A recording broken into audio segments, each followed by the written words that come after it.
world. Welcome to the Situation Room. We have breaking news.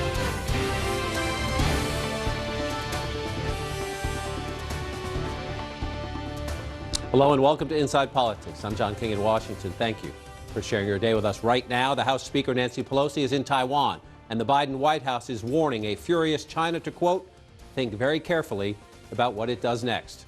The world's most wanted terrorist is dead. A United States missile strike in Afghanistan kills al-Qaeda's Ayman al-Zawahiri. President Biden authorized the raid after months of planning and after assurances there would be no civilian casualties. Now, justice has been delivered, and this terrorist leader is no more. And another midterm test of Donald Trump's brand. 5 states hold primaries today. 3 Republicans who voted to impeach Trump face primaries, and several key races include 2020 election deniers with the Trump stamp of approval. We begin the hour, though, with a very important and defiant public show of force by the Speaker of the United States House of Representatives. A little over an hour ago, Speaker Nancy Pelosi walking down the tarmac in Taiwan. Her bright pink suit, unmistakable. The symbolism, too, you cannot miss. You can see it there, the American flag on the tail of Pelosi's Air Force jet lit up moments after touching down in Taipei. Her trip is both high stakes and high danger. Pelosi says in a new statement, this trip reaffirms, quote, the unwavering commitment to Taiwan's young democracy. And her visit directly ignores weeks of stern warnings from the Chinese government. Just moments after Pelosi landed, this new threat from Beijing. Quote, these moves, like playing with fire, are extremely dangerous. Those who play with fire will perish by it. Let's begin our coverage in Taiwan, in Taipei, with CNN's Will Ripley. Well, we've been waiting for this, and Speaker landed. The Air Force lit up the flag on the jet. She stepped off the plane defiantly. And China has now responded defiantly with what they are saying are going to be military exercises, various military exercises happening around the island of Taiwan in the coming hours. It is now midnight here in Taipei. So you're talking about overnight military exercises. We're not entirely sure how it's going to look, how it's going to sound. Will there be anyone in Taiwan who could hear echoing booms, you know, off on the distance from the water in the middle of the night from China? I mean, this is the dramatic kind of effect that they're going for. But now, of course, that we know that in addition to the propaganda videos and the statement, now that Nancy Pelosi is on the ground in Taipei and she has arrived safely, that China is going to be assembling some sort of military, formations. Theoretically, it takes a while to get these things approved in a bureaucracy like China. So they must have been working on this plan either before or right when the news started to leak out about Pelosi's planned trip. And now you actually have them announcing that these military drills will be underway. Now, in terms of the Taiwan government perspective, now that Speaker Pelosi has arrived here, they're finally starting to publicly acknowledge that she's here and welcome her here. It was radio silence all day long from the president's office on down. And John, this is one of the most transparent governments here in Taiwan I've ever covered. And they normally are always on digital and social media, putting information out to get in front of things. But they were very quiet about Speaker Pelosi, even saying when the foreign minister, Joseph Wu, was at the airport waiting for her, that it was a VIP guest that he was waiting for. They would not confirm until she was here. And it just speaks, John, to the sensitivity of this whole situation. We also have just confirmed, this is brand new CNN reporting from my producer, Eric Chung, that the speaker will indeed be going to the presidential office and parliament tomorrow. She'll be meeting with members of parliament. She'll be meeting with Taiwan's president. And we have that now officially confirmed just a few minutes ago.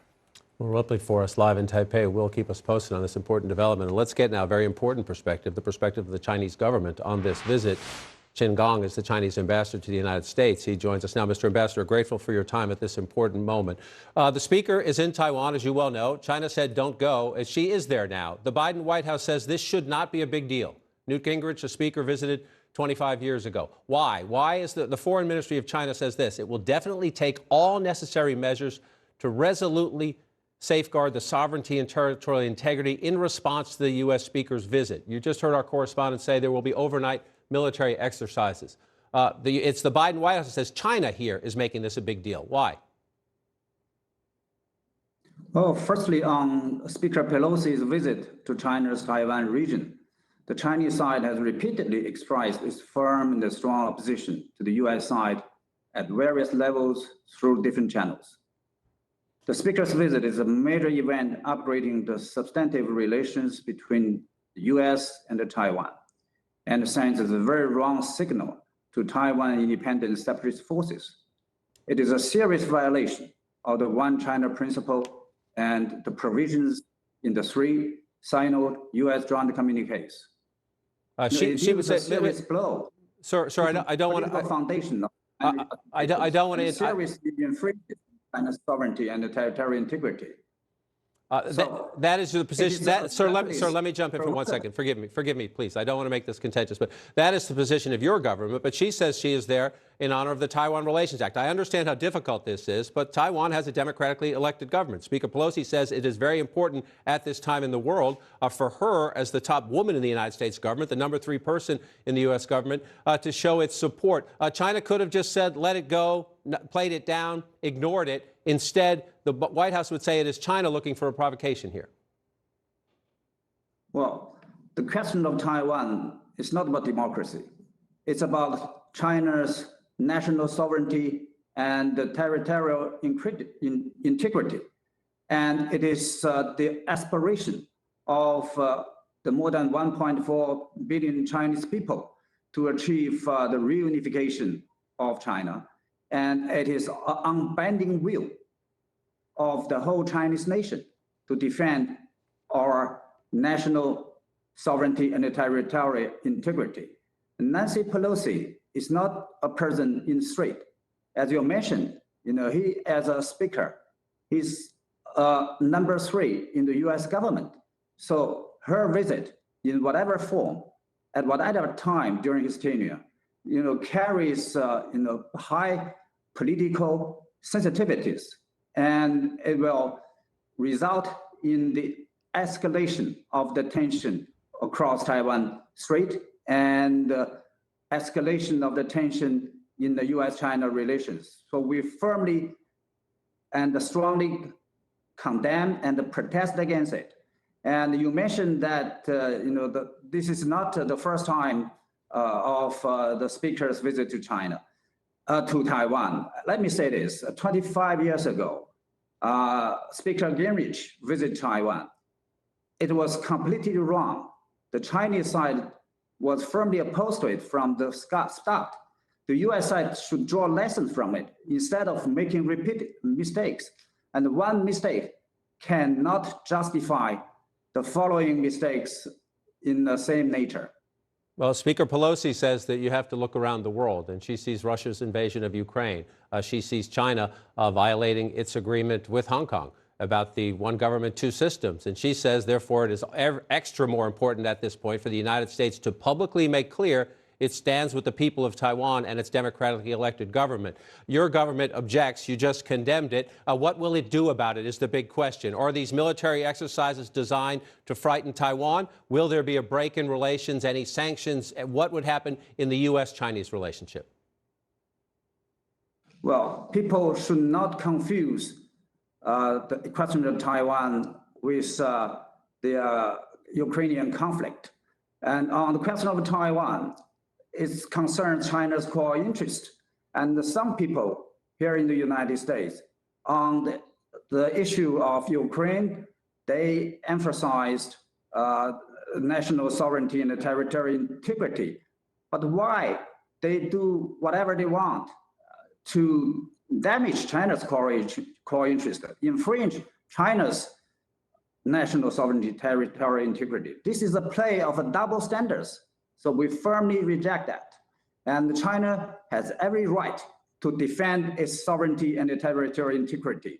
We are fully justified to do what we must. The current situation is created purely by the US side. So of course, it has to bear the responsibilities. People can have different opinions about who's responsible for the moment. We are at this moment.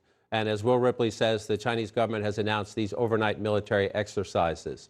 Again, that is a risk of a miscalculation and a provocation. Is it not? Is the government of China, President Xi Jinping, is he so determined to get Taiwan that if necessary, he will take it by force? Well, to achieve the reunification, as I said earlier, is the firm and the strong will of the whole Chinese nation. So China's sovereignty cannot be infringed, and the Chinese people cannot be humiliated. And the reunification of China cannot be stopped. We said repeatedly in recent time that the PLA will not stay idle. And the duty of PLA, the China's military, is to defend China's sovereignty, territorial integrity. Mr. Ambassador. So we will take whatever we can to respond and to protect, to safeguard our sovereignty, territorial integrity. And our response will be very firm, strong, and forceful. Full, strong, and forceful. Those are strong words, Mr. Ambassador. I'm grateful for your time today. We will watch how this plays out, and I hope you can stay in touch with us in the days ahead as this plays out. I appreciate your time today, sir. There's obviously a disagreement about some things, but I appreciate your time. Thank you for having me. Thank you, sir. Joining our conversation now, Chihoko Goto. She's the Deputy Director of the Woodrow Wilson Center's Asia Program and the former Deputy Director of National Intelligence, Beth Sanner. Chihoko, let me start with you first. You heard the ambassador at the end. Very forceful language. The question is, will the government in Beijing back up strong words with strong actions? Well, we're already seeing some action. Before Speaker Pelosi's arrival, the President's Office of Taiwan came under cyber attack, and it became dysfunctional for about 20 minutes. We're already seeing this lineup of military aggression and provocation by the Chinese already. I think the best case scenario to conclude Speaker Pelosi's visit to Taiwan will be this is as bad as it gets. But the big challenge is going to be what is going to be Taiwan's position in the longer term. Will China continue to pressure Taiwan, and what will the United States do to ensure that Taiwan can actually withstand the longer term coercion that China is expected to do? And so one of the questions, Beth Sanner, on the table is what now? The Biden White House initially opposed this trip by the speaker. They tried gently to dissuade her. Once it was clear she was going, they decided to support her. This is Jake Sullivan, the National Security Advisor, and you're watching these pictures on the stage. Nancy Pelosi, she is making a very strong public statement here. She has been on this issue for 30 plus years in terms of the Chinese government and its human rights abuses. She has been a friend of Taiwan throughout that period. Jake Sullivan says he's worried now the Chinese are going to use this excuse, and you heard the strong language from the ambassador, as a pretext. Listen. A Speaker of the House has traveled to Taiwan before, and members of Congress travel there all the time, including several who have already traveled there this year. So for China to try to turn what is in the historical norm into a crisis, or to try to use it as a pretext for aggressive action around Taiwan, that's on them, and they would be the ones who'd be escalating. Is there a risk of a serious military escalation in and around Taiwan right now? There is some. Certainly in the next 24, 48 hours, there is a significant risk because we are going to see some military action. As Will pointed out, the exercises are starting. And the last time we had a high-level visit, not nearly as high as Pelosi, was in 2020. And that was the Undersecretary of State for Econ. And when he went, the Chinese flew almost 40 planes across the median line, the line that is an invisible line between the island and the mainland. That was the first time that happened. In the 95, 96 crisis, we saw missiles fired near Taiwan. I expect that we'll see some things like that happen. And at the same time, we're going to see the Taiwanese Air Force, they're going to scramble and put jets up into the air because that's what they always do. And frankly, the Chinese, the way that they've been behaving recently, Mark Milley, the chairman of the Joint Chiefs of Staff, just warned about their unsafe behavior. And so I think there is a risk of that. That said, I think that China is going to try to thread the needle. Xi has a lot on his plate at home, and he doesn't need a crisis right now. And Chihoko Goto, to that point, you heard the ambassador use the words, China will not be humiliated. Words mean different things in different political cultures. When the Chinese say that, given what Beth just laid out, there's been this theory of the U.S. term wag the dog, that China's having economic problems at home. President Xi has the big political Congress coming up. When the ambassador says China will not be humiliated, how do you read that as how far is China willing to go? Well, China is the regional hegemon, and it wants to demonstrate the power that it has. It is clear that China does not want to back down, but at the same time, it also has to walk a very fine line of ensuring that it can rally its people, ensure that it comes across as a strong government, and also not have to waste its resources, its credibility amongst its allies in the global south in particular.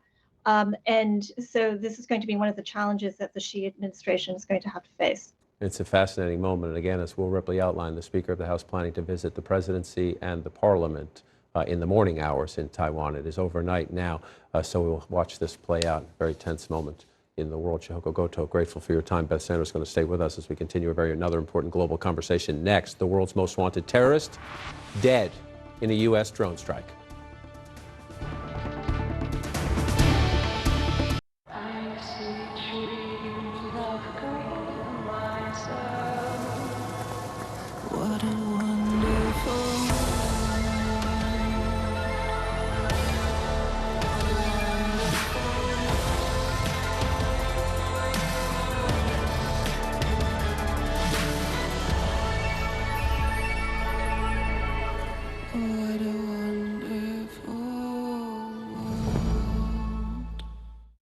We share this place, we all belong. We have to restore this planet's soul.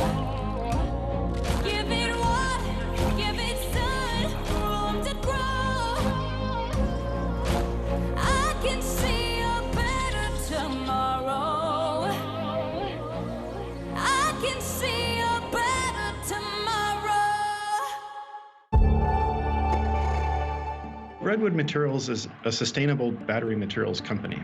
So, we focus on, building a closed-loop ecosystem for lithium-ion batteries. We recycle old lithium-ion batteries of all different types, both automotive, but also consumer electronics. We take the materials out of those batteries, refine them, extract them, and then remanufacture them into new components that can go directly back into battery manufacture. So I see this eventually, going to be the vast majority of the materials that are going into batteries that will be recycled in the future. Batteries are amazing because they are so recyclable. More than 90% of the materials, those critical materials in the battery, can be reused many, many times without degradation. I think people are really realizing the benefits of having a high recycled material content, both in terms of the environmental footprint of the batteries, but also the cost of those materials. Across Africa, businesses are working together like never before. All new on CNN, Connecting Africa. Join me and Lenny Jokos as we crisscross the continent to show you how new connections are revolutionizing commerce in Africa. This month, Connecting Africa through infrastructure. When we develop the infrastructure, it will contribute to the country GDP. Connecting Africa on CNN in association with Afreximbank. Hello everyone, I'm Zain Asher in New York. You've been watching CNN's continuing coverage of the US Speaker of the House's, Nancy Pelosi's controversial visit to Taiwan happening right now. But we want to turn to some other news stories that we are following for you. It is considered the biggest blow to Al-Qaeda in more than a decade. The US says it has killed the militant group's top leader, Ayman al-Zawahiri, with a precision drone strike in Afghanistan. It happened over the weekend after America spent years and years tracking him down. The al-Qaeda chief was one of the FBI's most wanted terrorists. He helped, of course, plan the 9/11 attacks in the US back in 2001, as well as the 1998 American embassy bombings in both Kenya and Tanzania. The US says it located Zawahiri's earlier this year at a safe house in Kabul. CNN has identified this damaged building, which appears to be the site where he was found and then killed. US President Joe Biden says that he authorized the deadly strike on the al-Qaeda chief after weeks of careful planning. After relentlessly seeking Zawahiri for years under Presidents Bush, Obama, and Trump, our intelligence community located Zawahiri earlier this year. He had moved to downtown Kabul to reunite with members of his immediate family. After carefully considering clear and convincing evidence of his location. I authorized a precision strike that would remove him from the battlefield once and for all. As Commander-in-Chief, it is my solemn responsibility to make America safe in a dangerous world. The United States did not seek this war against terror. It came to us, and we answered with the same principles and resolve that have shaped us for generation upon generation. To protect the innocent, defend liberty, and we keep the light of freedom burning, a beacon for the rest of the entire world, because this is a great and defining truth about our nation and our people. We do not break. We never give in. We never back down. President Joe Biden speaking there after the death of al-Zawahiri.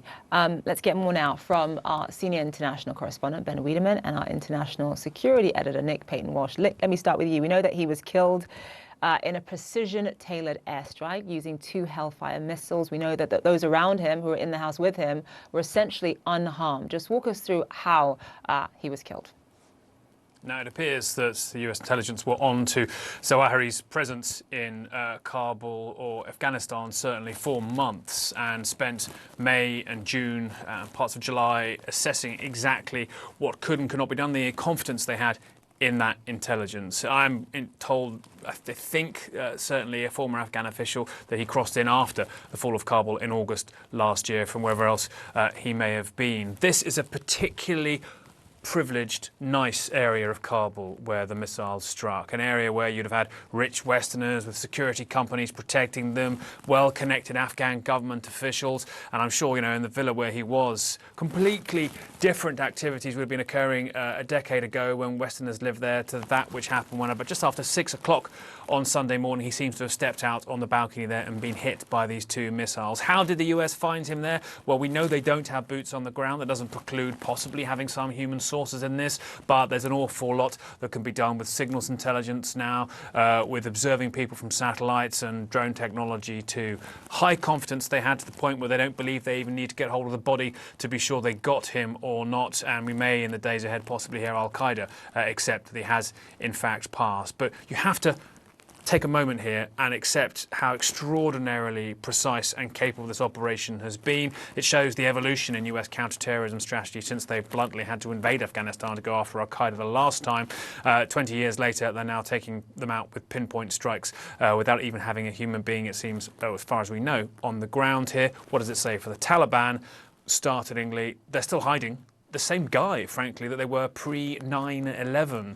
And so it shows that while Afghanistan's been through 20 years of torment of the US and NATO presence there and the Taliban insurgency, the Taliban are still very much aligned, it seems, to the same people they were before. Yeah, of course, a lot of it's been made of the fact that, you know, he couldn't have been there essentially without the help or the invitation of the Taliban, Nick, as you point out.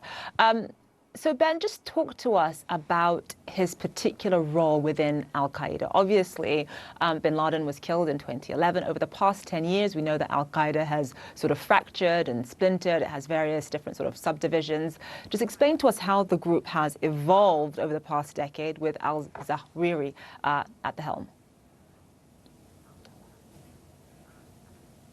Well, certainly over the past decade, what we've seen is al-Qaeda has been eclipsed. It was eclipsed by the Islamic State, which is essentially an offshoot of al-Qaeda. And what we've seen in certainly the last few years is al-Qaeda has been struggling to be relevant as far as sort of terrorism, as far as what they call resistance to Western domination goes. Now, Ayman al-Zawahiri, as you said, was the number 2 to Osama bin Laden. It was considered that he was sort of the brains, the ideologue, compared to bin Laden's charismatic character. But certainly, now the man, let's keep in mind, 71 years old.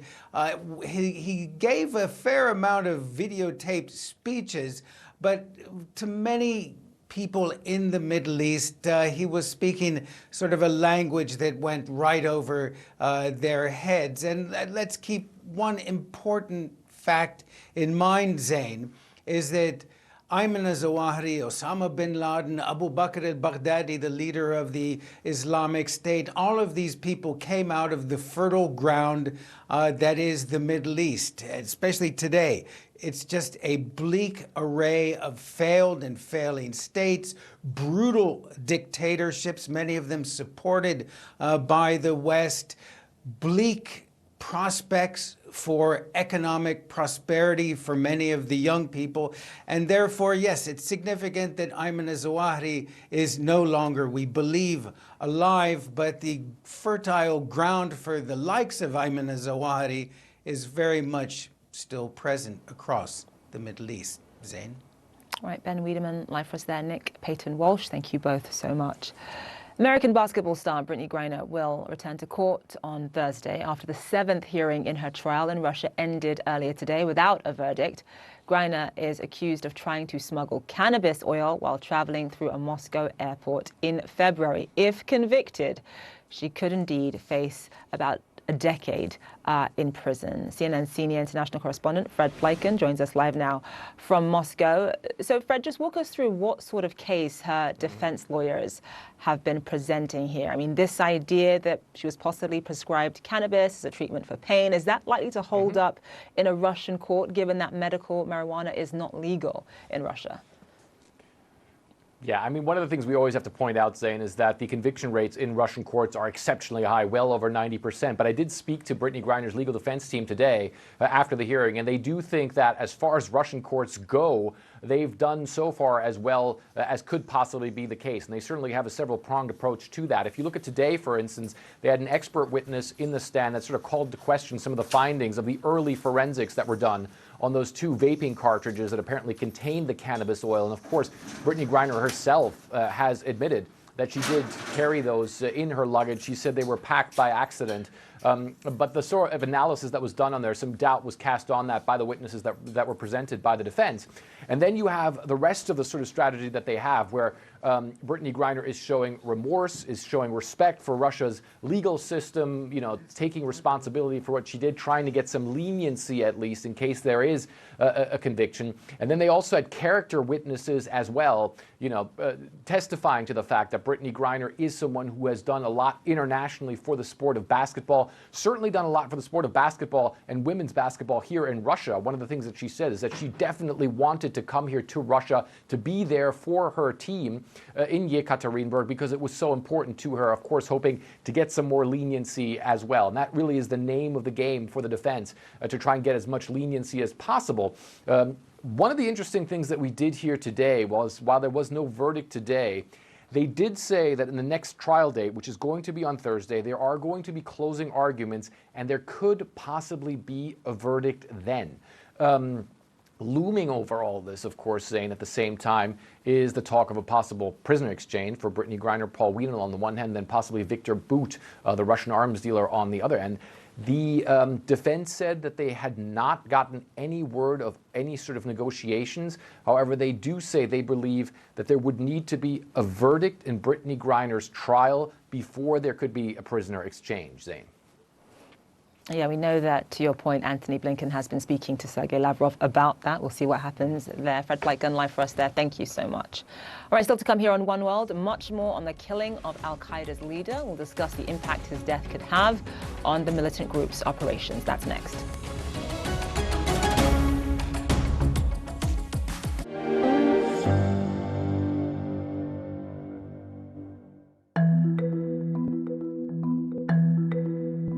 All of these supply chain disruptions, have just given us such a stark wake-up call. And I call it that we've gone from just-in-time supply chains, and what we need to do is go to just-in-case supply chains. We need resilience in all of these, things. And I've said, geopolitics across the world has been defined by where the oil reserves are for the last 5 decades. For the next several decades, where the fabs are is more important, because every aspect of human existence is becoming more digital. Everything digital runs on semiconductors. Build the fabs where we want them. And how are the next generation of, self-driving tractors and automation of food generation? It's all based on digital. So, it is so foundational to every aspect of human existence.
I'm Ni'ma Al-Bagher in Khartoum, Sudan, and this is CNN.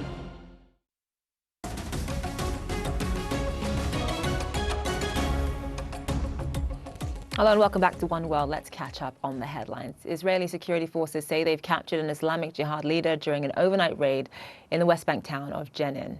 And they say a Palestinian teenager was killed in an exchange of gunfire with the soldiers. Palestinian authorities say he was shot in the head by Israeli forces.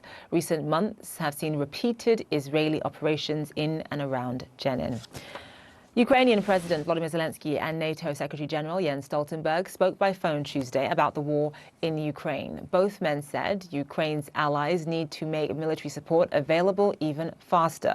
On Monday, the U.S. pledged to send more than $500 million of additional security assistance to Ukraine. All right, you are looking at live pictures now of the Black Sea near Istanbul, where the first ship carrying grain to leave Ukraine since Russia's invasion began is actually awaiting inspection. The inspection is expected in the coming hours or so. Turkey's defense ministry says the ship is carrying 27,000 tons of grain and is right now bound for Lebanon, that ship. Again, live pictures for you there in the Black Sea near Turkey.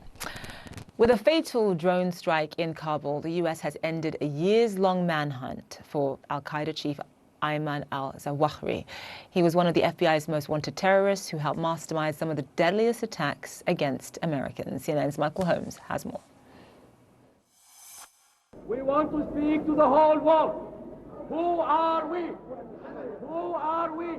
By the time Ayman al-Zawahiri burst onto the world scene after the assassination of Egyptian President Anwar Sadat, he was already a terrorist, committed to turning Egypt into a fundamentalist Islamic state. The young doctor came from one of Egypt's leading families.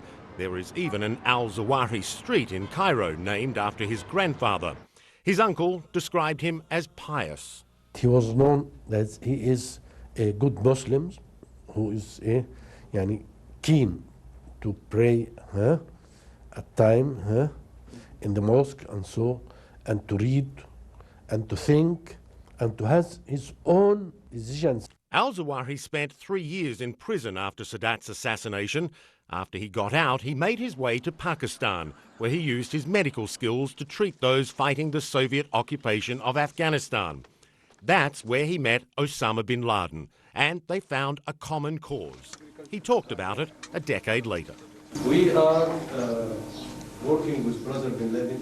We know him since more than 10 years. We have fought with him here in Afghanistan, and we are working with him in Sudan and in many other places. Al-Zawahiri was many places in the early 1990s, even, it's believed, visiting California on a false passport. His group attacked Egyptian embassies and tried to kill Egyptian politicians. Eventually, al-Zawahiri folded his group into al-Qaeda. Zawahiri pretty much led the group. He did the strategic policy of what al-Qaeda's agenda was. Certainly bin Laden gave his authority and blessings to it, but al-Zawahiri called the shots. Al-Zawahiri was at bin Laden's side when he declared war on America in May 1998. Weeks later, they launched an attack on US embassies in Africa and then gloated after they escaped a US cruise missile attack launched in retaliation. After the 9/11 attacks, al-Zawahiri began to become the voice of al-Qaeda, taunting the US. American people, you must ask yourselves, why all this hate against America? After the US invasion of Afghanistan, bin Laden and al-Zawahiri were on the run, sometimes together, more often apart. His wife and daughters were killed in a US airstrike aimed at him. But he continued to issue messages on subjects ranging from the war in Iraq to the London subway attacks in 2005. And while he was always the likely choice to succeed Osama bin Laden, it took the organization several weeks to announce his promotion. Zawahiri is not charismatic. He was not involved in the fight earlier on in Afghanistan. And I think he has a lot of detractors within the organization. And I think you're going to see them start eating themselves from within more and more. Without bin Laden, al-Qaeda can never be the same. It's an idea personified by Osama bin Laden. He was this charismatic figure. To join al-Qaeda, you pledged a personal oath to him. people went and died, not for Ayman Zawahiri or Khalid Sheikh Mohammed, but for Osama bin Laden. Terror experts say that to jihadists worldwide, al-Qaeda still has great appeal as an inspiration. And while al-Zawahiri was an obvious successor to bin Laden, it's not at all clear who would succeed al-Zawahiri. That was Michael Holmes reporting there. Let's discuss all of this now with CNN security analyst Peter Bergen. He has covered the operations of al-Qaeda extensively, and he's the author of several books on terrorism and security. Peter, thank you so much for being with us. Just talk to us first of all about the level of planning and the sort of U.S. intelligence that would have gone into this type of precise assassination. Well, according to senior U.S. government officials, Ayman al-Zawahiri, traveled into Kabul in an effort to join up with his wife, daughter, and grandkids. He was living in his safe house in a rather sort of posh part of Kabul for several months. He was also releasing quite a number of videotapes. The United Nations says he released 8 videotapes between the time that Taliban took over Kabul and May of this year, more than he'd done for a long period of time. So he obviously felt pretty comfortable. So, there are obviously a lot of things we don't know still about this operation, but senior U.S. government officials say that there was kind of a composite set of intelligence, including observing Zawahiri on the 3rd floor balcony of this house in downtown Kabul, they obviously there was a lot of deliberation at the White House. It began in April. The president was briefed, and there were meetings in June and July, and then about a week ago there was the order from President Biden to do the operation. But Zain, I will say that in President Biden's, when he announced this last night on Monday in Washington, I think he made some misleading statements about Zawahiri. He said he was deeply involved in the planning of 9/11. But that is simply not the case. Anybody who's got any interest in this can read the 9/11 Commission report. And really, Zawahiri had no role in planning 9/11. He was sort of informed about the plan late in the day. He wasn't part of the planning, wasn't consulted in any meaningful way. President Biden also characterized him as being involved in the USS Cole attack in Yemen in 2000 and the U.S. Embassy's attack in Africa in 1998. Again, no or little evidence that Zawahiri was involved.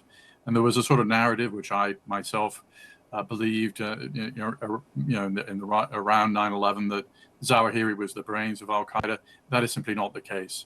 The more you look at the evidence, the more you see bin Laden made the most important strategic shift in al-Qaeda's history was really the decision to attack the United States and the decision to carry out 9/11. So Peter, you're saying that, listen, he wasn't the brains behind the operations. He wasn't the sort of person in charge of the, I guess, a lot of people have characterized it as the ideology of al-Qaeda, and that he wasn't involved in the planning of 9/11. So what was his role in relationship to Osama bin Laden when it came to al-Qaeda's operations?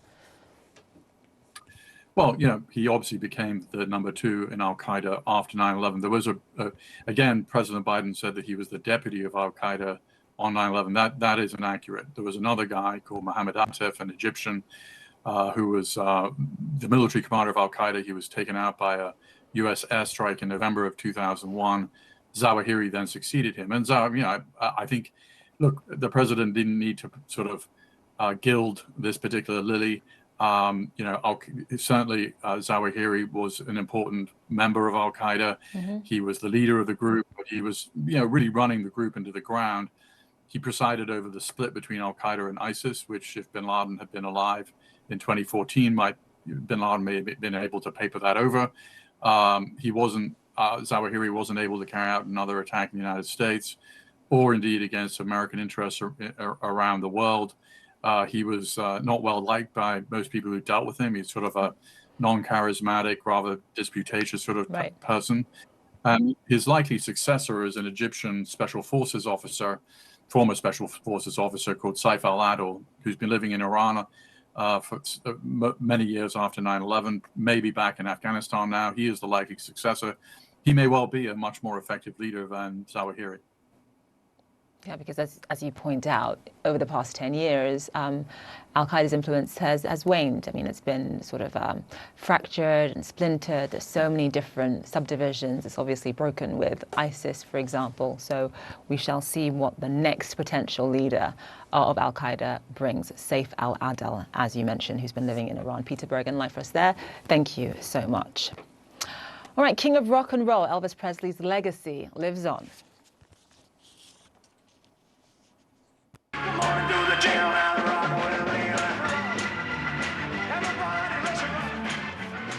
A collection of jewelry that Presley gave to his manager is going up for auction later this month to some lucky buyers. 200 items, including gold rings, watches, cufflinks, chains, and more make up the collection. Priscilla Presley says she supports the auction because she's tired of seeing so many fake Elvis artifacts going up for sale. All right, thank you so much for watching One World. I'm Zain Asher. African Voices Changemakers is up next. You're watching CNN.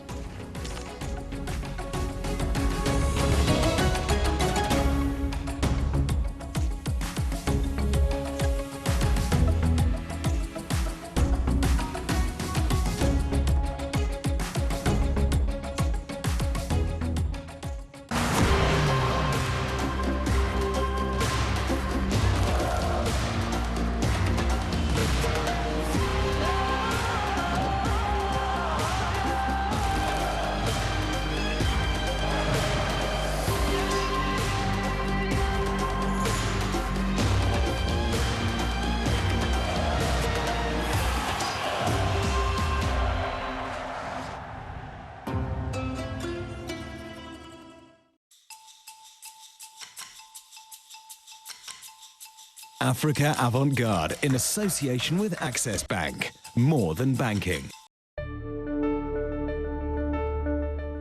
I'm sorry you had to put up with your father's BS all your life. I've had an investor tell me I can't finance your film because your lead is black. And that is even African American. Now you're talking about Africa.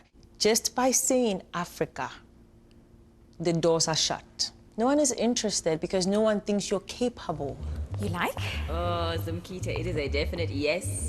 So when I started in the industry 10 years ago, I think the hard part of it was really coming into a very male-dominated industry. But I think it's changing a lot more. I think there was a recognition also from funding bodies that that was happening, and a lot of interventions were made to kind of change that.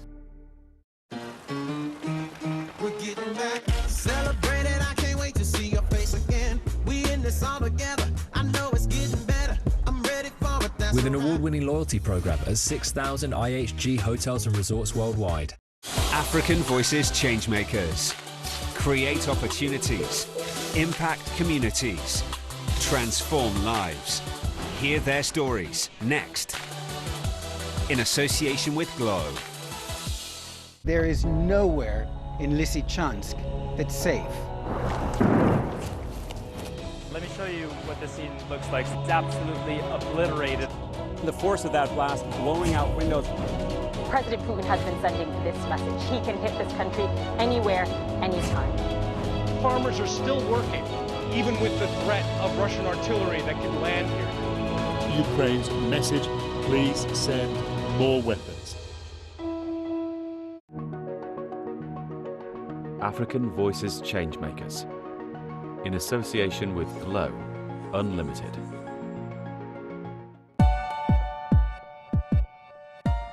Welcome to African Voices. I'm Mari Toko. Change can come in many forms and through many mediums. In Mozambique, a rollerblading record holder believes that skating has the ability to set people on a path to success. We caught up with him at the finish line of a 2-month-long race that aimed to promote the sport in his country.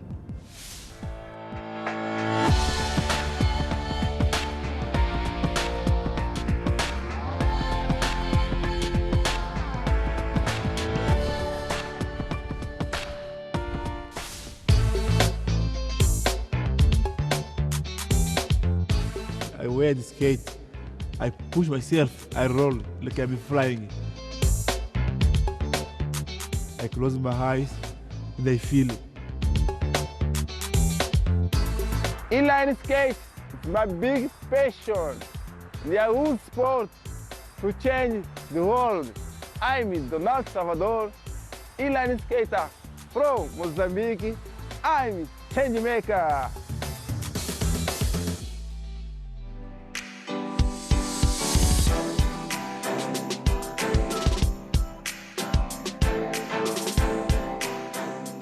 Donaldo Salvador is an inline skater from Maputo, Mozambique, who is on a mission to spread his love of the sport across the continent.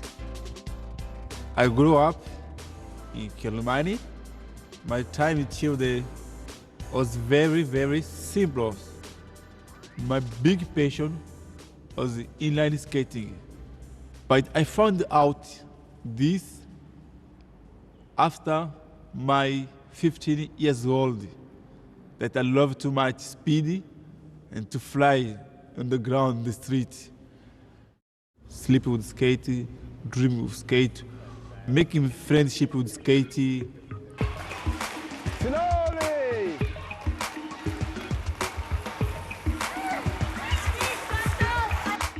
Donaldo says he got hooked on the sport right away, but there was a learning curve. Espera. I get my first rollerblade skate, first with my neighbor, and it's not a comfortable skate. I use few time. My next skate was the offer of my colleague of school. He was living in Quelimane, back to Portugal. So I will give you this skate, keep skating, and they never forget me. After mastering the basics, he has since covered all areas of the sport, including skating acrobatics, speed skating, marathons, and even representing his country in roller hockey. This is the N4 road. It's very close to my place where I'm living now, Maputo City. This N4 is a good place for my training, for my preparation for speedy, marathon, and the place to feel my happiness skating. It's like my dreams.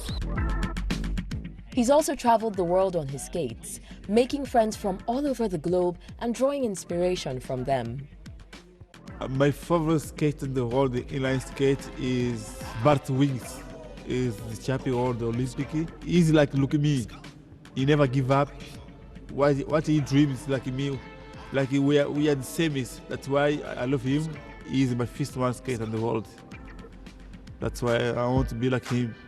Donaldo Salvador e seus companheiros. In May of 2022, Donaldo set out on a marathon skate from the north end of Mozambique to the south, covering more than 4,000 kilometers. He says he skated to show the world that you can achieve anything you put your mind to. And I begin the marathon with my team, my friends, and I begin running every day in the morning.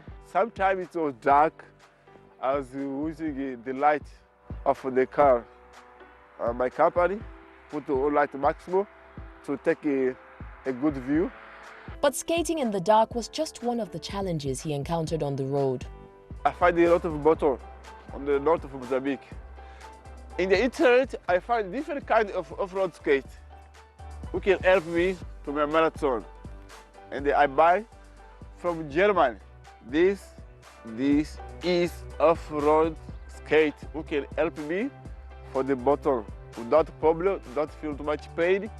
I can skate all day without problem. With fresh new skates capable of taking on difficult terrain, Donaldo set out and completed his country-long marathon in 56 days.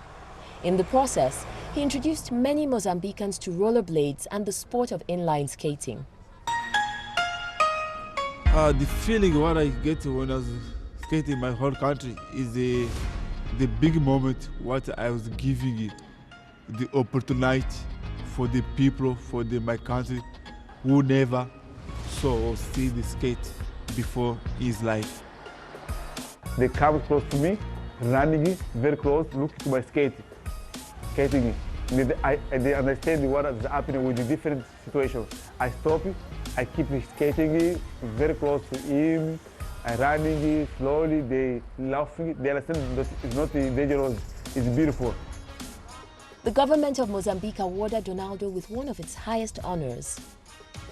I win this medal for us, not me, for me, my mother, Maria Tomasa Maciel, my coach, and for all skaters from Mozambique.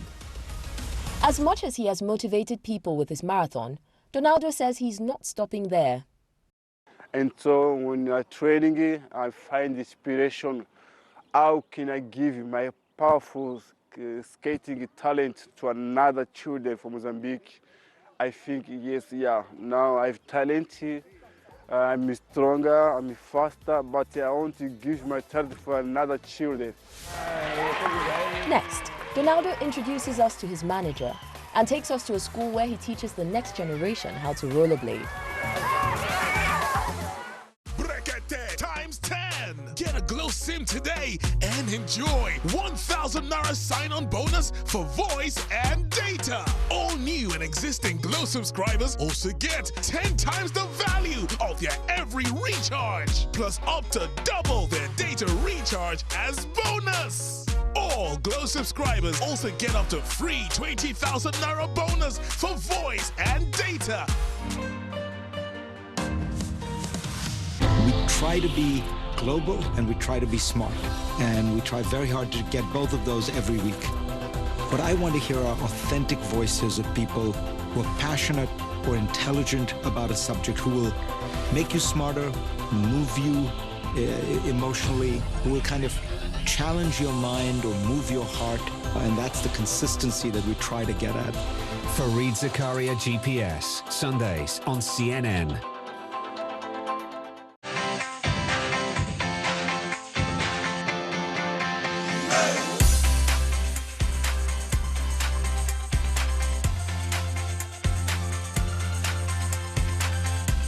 Mozambican skating icon Donaldo Salvador is affectionately known as the human giraffe, owing to his height, which is even more impressive when he's in his skates. If someone talk about skating in Mozambique, they talk about Donald. When they talk about Donald, they talk about skating. That skating with Donald is the same. Now we are at the University Eduardo Mondlane, in some place where I train in the track, and now I have interview with the Miramar TV. Donaldo's friend and manager Rico has been by his side through it all. When we will have an athlete with this level, looking for different things, with imagination, with creativity, with so much skills, it's amazing what he's doing. He's a very strong character. And he's the one waking me up with dreams. He was a young boy, 12 to 15 years. He was skating in Kiliman, and one member of the municipality saw him, asked him to be entertainer on the municipality events. He had the opportunity to come to university in Maputo. And that's when I started with Donaldo. He's so focused, and he wants. And he's the one looking